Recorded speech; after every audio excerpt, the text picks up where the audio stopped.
సంప్రదాయ పంటలతో ఆశించిన ఆదాయం రాకపోవడంతో రైతులు వైవిధ్య రకాల పంటల వైపు అడుగులు వేస్తున్నారు. ప్రయోగాలు చేసి మరీ ప్రత్యామ్నాయ పంటలను పరిచయం చేస్తున్నారు. అలా పరిచయమైన డ్రాగన్ ఫ్రూట్ ఇప్పుడు చాలా మంది రైతులు తమ పొలాల్లో సాగు చేస్తున్నారు. అయితే అధిక దిగుబడిని సాధించాలంటే సాగులో ఎలాంటి యాజమాన్య పద్ధతులు చేపట్టాలో తెలియజేస్తున్నారు శాస్త్రవేత్తలు.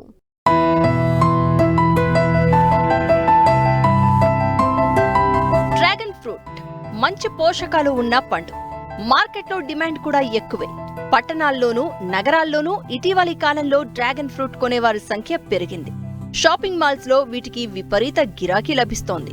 ఒక్కో కిలో ధర 150 రూపాయలు పలుకుతూ ఉండడంతో సంప్రదాయ పంటలు సాగు చేసే రైతులు సైతం ఈ పంట సాగుకు మొగ్గు చూపుతున్నారు. విత్తిన ఏడాదిన్నర లోపు పంట చేతికి వస్తుంది. మొదటి సంవత్సరం నుంచే మంచి లాభాలు రావడం మొదలవుతుంది. ఎకరాకు 6 టన్నుల డ్రాగన్ ఫ్రూట్ దిగుబడి వచ్చే అవకాశాలు ఉన్నాయి. ఈ పంట సాగులో అధిక దిగుబడిని సాధించాలంటే ఎలాంటి యాజమాన్య పద్ధతులు చేపట్టాలో తెలియచేస్తున్నారు మంచిర్యాల జిల్లా బెల్లంపల్లి కృషి విజ్ఞాన కేంద్రం శాస్త్రవేత్త డాక్టర్ శ్రవంతి. డ్రాగన్ ఫ్రూట్ ఒక కాక్టస్ జాతికి చెందినటువంటి పాకే గుణం ఉన్నటువంటి పండ్ల జాతి మొక్క. ఇది ఎడారి జాతికి చెందినటువంటి నాగజముడు బ్రహ్మజముడును పోలి ఉంటుంది. మిగతా పండ్ల మొక్కల కన్నా దీని యొక్క సాగు అనేది కొంచెం ప్రత్యేకంగా ఉంటుంది. ఎడారి జాతికి చెందినటువంటి ఈ డ్రాగన్ ఫ్రూట్ మొక్క అనేది మనకు దాదాపు అన్ని రకాల నేలల్లో పెరుగుతుంది. ముఖ్యంగా ఉదయం సూచిక 5.5 నుంచి 6.5 ఉన్నటువంటి నేలలు, మంచి మురుగునీటి సామర్థ్యం ఉన్నటువంటి ఎర్రగరప నేలలు, నల్లగలప నేలల్లో ఎక్కువగా పెరుగుతుంది.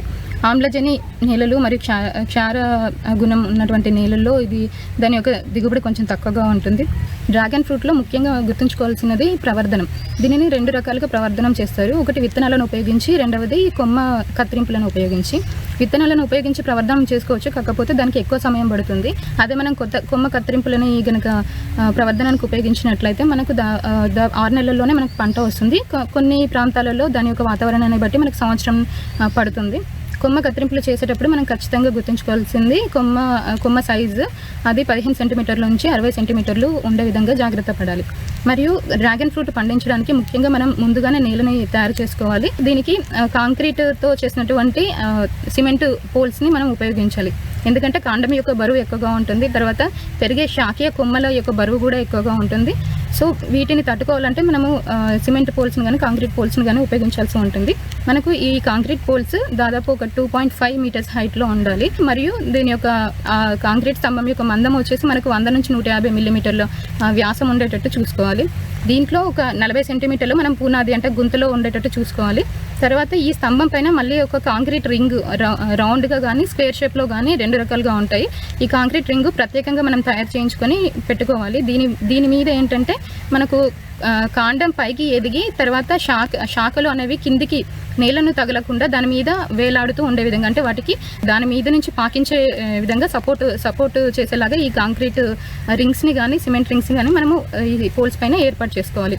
ఈ విధంగా మనకు ఒక ఎకరానికి వచ్చేసి 480 నుంచి 600 వరకు పోల్స్ని మనం పెట్టుకోవచ్చు. ఒక పోల్కి వచ్చేసి మనము దాదాపు 4 మొక్కలు పెట్టుకుంటాం. మనకు ఈ మొక్కల మధ్య నాటే దూరం వచ్చేసి 2 మీటర్లు కానీ లేకుంటే 3 మీటర్లు కానీ ఉపయోగిస్తాం. 2 మీటర్లు మనము ఫాలో అయినప్పుడు మనకు ఎకరానికి వచ్చేసి దాదాపు 2500 మొక్కల వరకు పడుతున్నాయి. ఒకవేళ 3 మీటర్ల డిస్టెన్స్ తోడు పెట్టుకుంటే మనకు దాదాపు 1600 నుంచి 1700 మొక్కల వరకు పడతాయి. ఎక్కువగా ఫాలో అయ్యేది 2500 మొక్కల వరకు మన రాష్ట్రంలో ఫాలో అవుతున్నారు. దీని తర్వాత మనం గుర్తుంచుకోవాల్సింది ట్రెల్లిసింగ్. అంటే మొక్క మనము స్తంభం దగ్గర నాటుకున్న తర్వాత మొక్కని ఈ స్తంభం పైకి పాకించడం. అంటే పాకించేటప్పుడు మనకు కనుపులు వస్తూ ఉంటాయి, కనుపుల దగ్గర పక్క కొమ్మలు వస్తుంటాయి. ఇలా పక్క కొమ్మల్ని మనం అలో చేయకుండా మనం స్తంభం పై వరకు ఒకే కాండాన్ని పెరిగే విధంగా చూసుకోవాలి. వచ్చినటువంటి ఈ కాండము అనేది మనకు మళ్ళీ నేల మీద పడకుండా మనం కింద నుంచి పై వరకు మనము ట్రెల్లిస్ తాడుతో కానీ లేకుంటే ఇనుప రింగ్స్తో కానీ మనము టైట్గా కొంచెం కట్టుకొని ఈ కాండం కింద పడకుండా మనం చూసుకోవాలి. తర్వాత డ్రాగన్ ఫ్రూట్లో ముఖ్యంగా గుర్తుంచుకోవాల్సింది ఫర్టిలైజర్.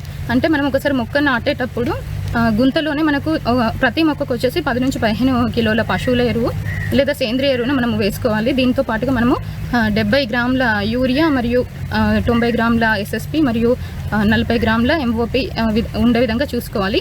ఈ విధంగా ఫర్టిలైజర్ మనము సంవత్సర కాలంలో ప్రతి 2 నెలలకు ఒకసారి, అంటే పూతకు ముందు, ఫ్రూట్ ఫార్మేషన్ టైంలో మరియు కోత అనంతరం 3 సార్లు 3 సార్లు, అంటే సంవత్సరానికి 2 పంటలు వస్తాయి కాబట్టి మొత్తం సంవత్సరానికి 6 సార్లు, అంటే ప్రతి 2 నెలలకు ఒకసారి మనం ఫర్టిలైజర్ని ఇచ్చుకోవాలి. ఈ ఫర్టిలైజర్ అనేది ఒక మొక్కకు, అంటే మొదటిసారి వేసిన తర్వాత రెండవసారి నుంచి వేసేటప్పుడు ప్రతి మొక్కకు మనము ఒక 100 గ్రాముల యూరియా, 50 గ్రాముల ఎస్ఎస్పి, 50 గ్రాముల ఎంఓపి ఉండే విధంగా మనం చూసుకోవాలి.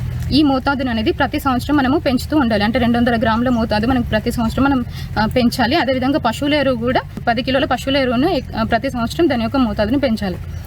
ఈ విధంగా మనము ట్రెల్లిసింగ్ మరియు ఈ కాంక్రీటు స్తంభాలను ఎందుకు ఏర్పాటు చేసుకోవాలంటే ఈ డ్రాగన్ మొక్క అనేది ప్రతి సంవత్సరం దాదాపు ఒక 30 కొమ్మలని ఏర్పరచుకుంటుంది. అంటే నార్మల్గా పెరిగినా కూడా 30 కొమ్మలని ఇస్తుంది. అదే మంచిగా ఫర్టిలైజర్ నీళ్లు అన్నీ బాగా అందినట్లయితే దానికి సంవత్సరానికి మనకు ఒక మొక్కకు వచ్చేసి దాదాపు 190 కొమ్మల వరకు వస్తాయి.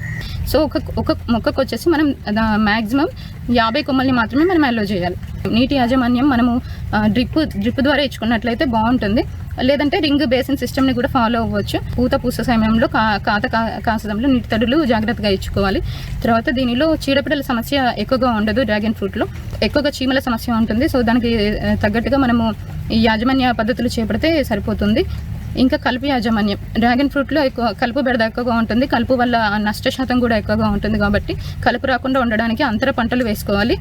అదేవిధంగా డ్రిప్ మరియు మల్చింగ్ పద్ధతిని పాటించాలి. ఈ విధంగా పాటించినట్లయితే కలుపు బెడద కూడా మనకు ఉండదు. మనకు ఈ పూత అనేది మనకు జూన్, జూలై మరియు ఆగస్టు మాసంలో మొదలవుతుంది. ఒకసారి పువ్వు ఓపెన్ అయిన తర్వాత మనకు నెల రోజుల తర్వాత ఫ్రూట్ వస్తుంది. అంటే మనకు సెప్టెంబర్, నవంబర్, అక్టోబర్, డిసెంబర్ మాసాలలో మనకు కోత ఉంటుంది. దాదాపు ఖాతా సమయంలో 6 సార్లు మనము ఖాతా తీసుకుంటాము. ఈ విధంగా సంవత్సరానికి 2 సార్లు వస్తుంది. ఎక్కువగా వర్షాకాలం సమయంలో ఎక్కువ దిగుబడి ఉంటుంది. మనకి ఎకరానికి దాదాపు 6 టన్నుల దిగుబడి వస్తుంది.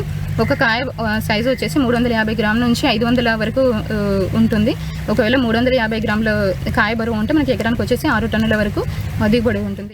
ఒక్కసారి పంట పెట్టుబడితో 30 సంవత్సరాల వరకు ఏటా 2 పంటలను తీసుకోవచ్చు. జంతువులు ఏవి ఈ పండ్లను తినవు.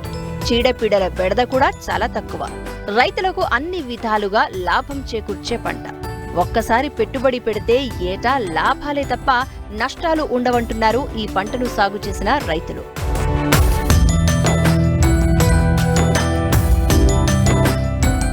ఉభయ తెలుగు రాష్ట్రాల్లో పండించే కూరగాయల పంటలలో చిక్కుడు ఒకటి.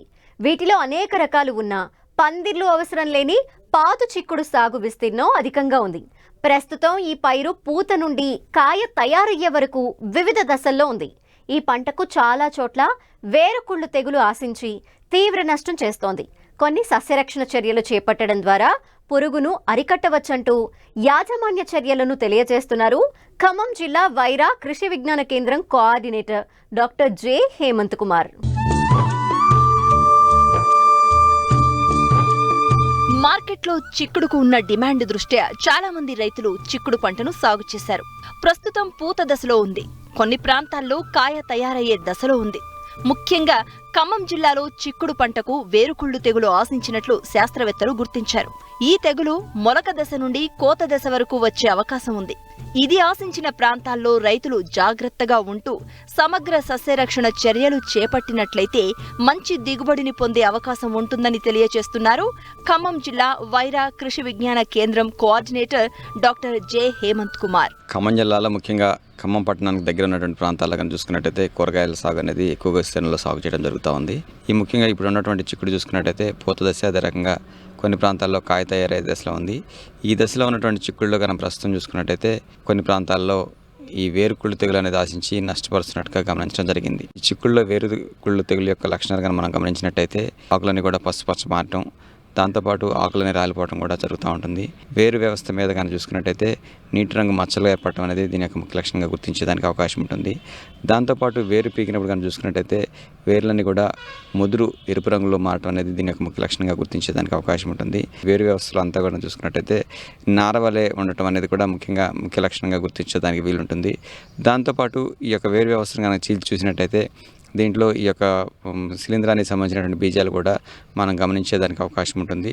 విత్తిన తర్వాత మొలక దశ నుంచి అదే రకంగా ఆఖరి దశ వరకు అంటే కోత దశ వరకు కూడా ఆశించేదానికి అవకాశం ఉంటుంది. కాబట్టి ఎక్కడైతే ఈ యొక్క తెగులు ఆశించిందో ఇలాంటి ప్రాంతాల్లో జాగ్రత్తగా ఉంటూ కొన్ని నివారణ చర్యలు చేపట్టినట్టయితే ఈ తెగుల్ని సమర్థవంతంగా అరికట్టడానికి అవకాశం ఉంటుంది.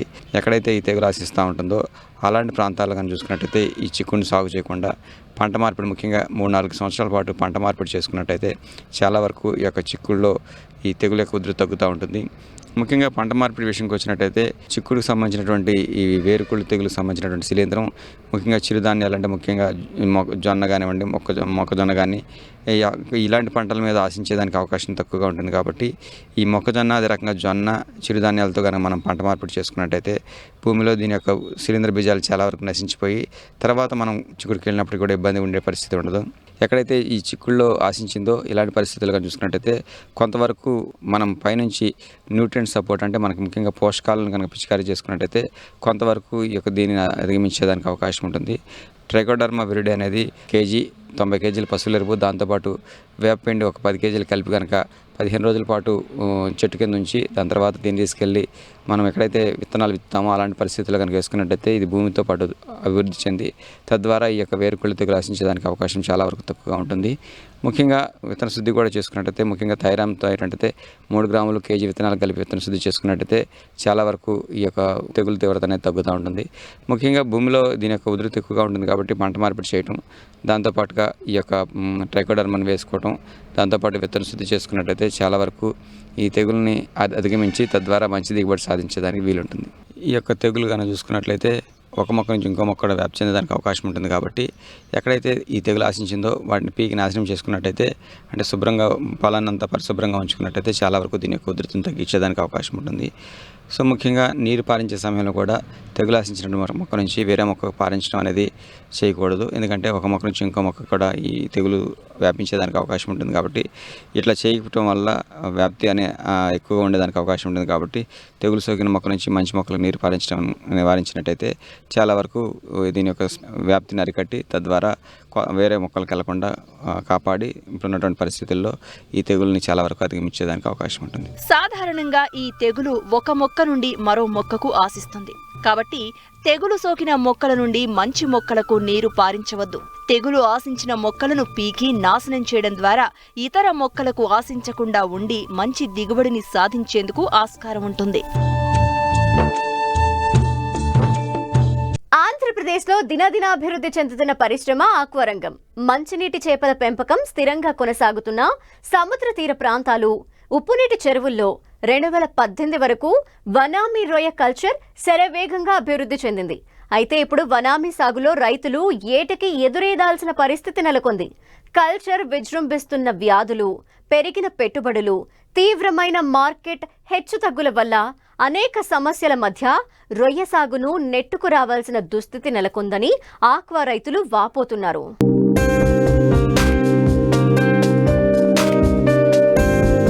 ఉమ్మడి ప్రకాశం జిల్లాలో 25,000 ఎకరాల్లో ఆక్వా సాగు ఉంది. పొగాకు తరువాత అత్యధిక మందికి ఉపాధి కల్పిస్తున్నది ఆక్వా రంగమే.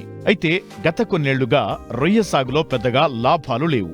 దీనికి కారణం నాణ్యమైన పిల్ల దొరక్కపోవడం ఒకటైతే, మేత ధరలు విపరీతంగా పెరగడం, వ్యాధుల విజృంభణతో పాటు మార్కెట్ ధరల ఒడిదుడుకులు తీవ్ర నష్టాల పాలు చేస్తోంది.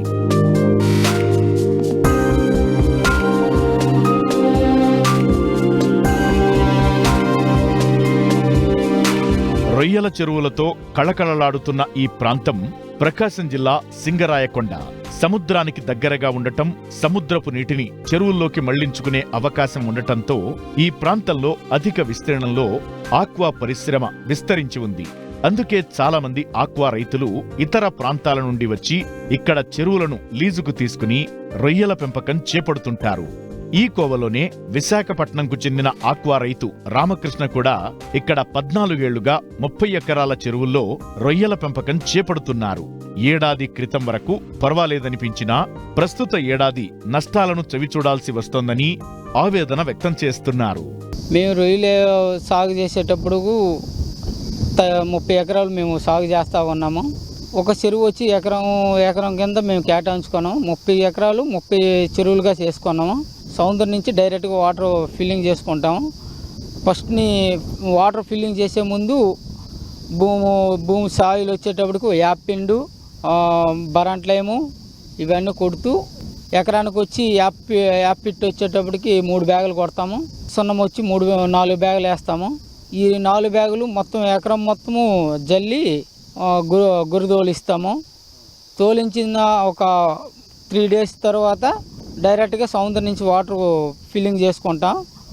చేసిన తర్వాత ఫిల్లింగ్ అయిన తర్వాత తవుడు, బెల్లము 50 కిలోలు బెల్లము, 50 కిలోలు తవుడు మేము నానబెట్టుకొని 24 గంటల తర్వాత దాన్ని అప్లికేషన్ చేస్తూ ఉంటాము. చేసిన 48 గంటల తర్వాత సీడ్ వచ్చి 30 ఎకరాలకి కుసి ఆచి నుంచి బ్లాక్ టైగర్ తెచ్చాము. చెరువుకి వచ్చి 1 ఎకరానికి 50,000 వేసాము. వేసిన తర్వాత 1/2 కిలో మేత వేసుకుంటాం. మరుసటి రోజు టైగర్ ఓటల్ నెంబర్ మేత వేస్తాం. ఉదయం 6 గంటలకు వేస్తాం, సాయంత్రం 6 గంటలకు వేస్తాం. ఇలాగ వారం రోజులు వేసాక వారం రోజులు పోయిన తర్వాత ఉదయం 6కి 10కి సాయంత్రం 6కి వేస్తాం. ముందు 24 గంటలు ఆపాలో వేస్తాం పిల్ల. ఆపాలో ఒక 1000 పిల్ల వేసిన తర్వాత దాన్ని మేము లెక్క పెట్టుకుంటాం. ఎంత ఉంటుంది, ఎంత సర్వేలు ఉన్నది, ఎంత సర్వేలు లేదు. 20 కౌంట్ వచ్చేటప్పటికి 4 నెలలు పడుతుంది. అది ఇంకా పెద్ద కౌంట్లో పోవాలంటే 7 నెలలు పడుతుంది. 15, 16 కౌంట్లు, 14 కౌంట్లు పోవాలంటే 6 నెలలు పడుతుంది. 20 కౌంట్ వచ్చేటప్పటికి మనకు మేత వచ్చేటప్పటికి మనం 50,000 వేసామంటే మినిమం 10 కిలోలు పోవాలా. 10 కిలోలు పోతుంది. ఒక పూట ఒక ఎత్తు 10 కిలోలు పోతుంది. రోజువారీ కేజీకి వచ్చి 20 పీసులు పడుతున్నాయి. పంగస్ ఇవి రాకుండా జాగ్రత్త పడాలంటే మనం డైలీగా రోజు తప్పించి రోజు డ్రైన్లు కొట్టుకోవాలా, డ్రైన్ చేసుకోవాలా. ఎకరానికి 5 బ్యాగ్స్ మనం ఇచ్చుకోవాలి. 5 బ్యాగులు ఇవ్వాలా. బరంట్లేము 4 నెలలు 15 సార్లు ఇస్తాం. 3 డేస్కి ఒకసారి ఇస్తామండి. అలాగే అష్టమి లాభాలకు వచ్చేటప్పుడు ఈడీటీ కొట్టుకుంటాం. ఈడీటీ వచ్చేటప్పటికి మనం 10 కిలోలు ఇవ్వాలండి. 10 కిలోలు ఇస్తామంటే మనకు మోల్టింగ్ డ్రెస్సులు, మోల్టింగ్ కాకపోయినా మోల్టింగ్ అవుతుంటుంది. ఆక్సిజన్ అందిస్తుంది. మేత ఏమైనా మిగిలిందంతే మనం ఇప్పుడు 5 గ్రాములు మిగిలిందంతే కేజీ తగ్గించుకొని అయిపోయిందంతే కేజీ పెంచుకుంటూ సెట్టింగ్ అనేది పక్కాగా ప్లాన్ ప్రకారంగా మనం సెట్ చేసుకోవాలా. పైగా మెడిసిన్ అనేది వచ్చేటప్పటికి 15 రోజులకు ఒకసారి ప్రొబయోటిక్ ఇచ్చుకోవాలా. తర్వాత మనం డ్రైన్ చేసే ప్రతిసారి కూడా ఫస్ట్ సారి డ్రైన్ చేసేటప్పటికి 5 బ్యాగులు సున్నం ఇచ్చుకోవాలి, ఏజైనం ఇచ్చుకోవాలా. లేదు అనుకుంటే ఒక 5 రోజులు పోయాక మళ్ళా ఏజైలం ఇచ్చుకోవాలా. తర్వాత బాటం చెడిపోకుండా జియోలైట్ పక్కాగా 50 కిలోలు జియోలైట్ కొట్టుకోవాలా. ఆక్వా రైతుకు ఖర్చులు తడిసి మోపడవుతున్నాయి. పెంచిన విద్యుత్ ఛార్జీలకు రాయితీ లేకపోవడం ప్రస్తుత రైతులకు మింగుడుపాటం లేదు. నిత్యం పైకి పెరిగిపోతున్న సీడ్, దాణా, చెరువులో వాడే డోలమైట్ పౌడర్, బ్లీచింగ్, రసాయనాలు, వ్యాధి నిరోధక మందుల ధరలను చూసి రైతులు కలవరపడుతున్నారు. ఇవన్నీ భరించి రూపాయి చేతికొస్తుందేమోనని ఆశగా ఎదురుచూస్తున్న వారికి రొయ్య ధరలు పడిపోవడంతో పరిస్థితి అగమ్యగోచరంగా తయారైంది. ఈ 30 ఎకరాల్లో నేను బ్లాక్ టైగరు 10 చెరువులకు వేసాను. 15 చెరువులకు వచ్చేటప్పటికి వనామి వేసాను. ఇంకొక 5 చెరువులకు వచ్చేటప్పటికి సిపి అండమాన్ సీడ్ వేసాను. ఈ అండమాన్ సీడ్లోనూ మనకి సర్వేలు అయితే నిలబడట్లేదు. గ్రోత్ అయితే ప్లాన్ ప్రకారంగా గ్రోత్ వస్తుంది. బ్లాక్ టైగర్ వచ్చేటప్పుడు కుసి ఆశ్చర్యలో వచ్చేటప్పటికి ఈ ఈరు లాస్ అయ్యాము. అయినా కూడా మన ప్లాన్ ప్రకారంగా ఏదైనా చేయాలనుకుంటే అప్లికేషన్లైనా ఏమైనా పక్కాగా పాటిస్తే ఏ కల్చరైనా నీట్గా వస్తుంది. ఇప్పుడు ప్రెజెంట్ అయితే మార్కెట్లో వనమి ఉందండి. 20 ఇది బ్లాక్ టైగర్ వచ్చేటప్పటికి రేటు బాగానే ఉండేది. ఈ 10 డేస్లోనూ బ్లాక్ టైగర్కి రేటు బాగా పడిపోయిందండి. మేము పెంపకం అయిపోయాక బయట నుంచి మీడియేటర్లు ఉంటారండి, కంపెనీ వాళ్ళు వచ్చి దేవి సీ ఫుడ్స్,